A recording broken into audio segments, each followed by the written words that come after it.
வணக்கம் நேயர்களே. நேயர்கள் அனைவரும் நீடோழி வாழ்க நிம்மதியுடன். இப்போ ஒரு விஷயத்தை பற்றி பார்க்கலாம். திட்டமிட்டு வாழ்ந்தால் வெற்றி நிச்சயம். அதாவது இது ஒரு சின்ன கதை மூலமாக பார்க்கலாமா? அதாவது ஒரு ராஜா இருந்தார். அவருக்கு வாரிசு இல்லை.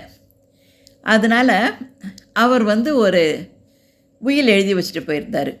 என்னன்னா, தனக்கு அப்புறம் ராஜாவாக விரும்புகிறவங்க இந்த நாட்டில் அரசாளலாம்.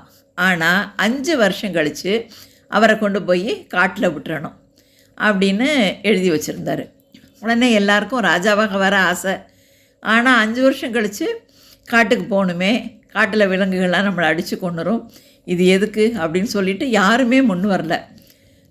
ஆனால் ஒருத்தர் மட்டும் ரொம்ப தைரியமாக நான் அரசாட்சி பண்ணுறேன் அப்படின்னு வந்தார். நல்ல திறம்பட அரசாட்சி பண்ணார். நாட்டு மக்கள்லாம் ரொம்ப சந்தோஷமாக இருந்தாங்க. 5வது வருஷம் வந்த உடனே 5 வருஷம் முடிஞ்சிருச்சு, இன்றைக்கி கொண்டு போய் இவரை காட்டில் விடணும் அப்படிங்கிறப்ப இவர் ரொம்பவே சந்தோஷமாக இருந்தார்.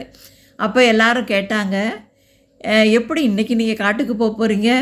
அதில் எவ்வளோ அபாயமெல்லாம் இருக்குது, நீங்கள் எப்படி இவ்வளோ சந்தோஷமாக இருக்கீங்க அப்படின்னு ஒன்று கேட்ட உடனே அவர் என்ன சொன்னார், எனக்கு 5 வருஷம் முன்னாடியே தெரியும் 5 வருஷம் கழித்து நம்ம காட்டுக்கு போக போகிறோன்னு. அதனால் நான் என்ன பண்ணேன், பக்கத்தில் உள்ள காட்டை நல்லா திருத்தி அதில் நல்ல ஒரு எல்லாமே அமைச்சு ஒரு அருமையாக ஒரு மாளிகையெல்லாம் கட்டி எல்லாம் ரெடியாக வச்சுருக்கேன். இப்போ நான் அங்கே போய் அரசாட்சி பண்ண போகிறேன், அவ்வளோதான் அப்படின்னாரு. எல்லாருக்கும் ஒரே ஆச்சரியமாக இருந்தது. அதாவது திட்டமிட்டு வாழ்ந்தோன்னா எதுலேயுமே வெற்றி நிச்சயம் அப்படிங்கிறது இந்த கதையில் தெரியுது. All the best. வாழ்த்துக்கள்.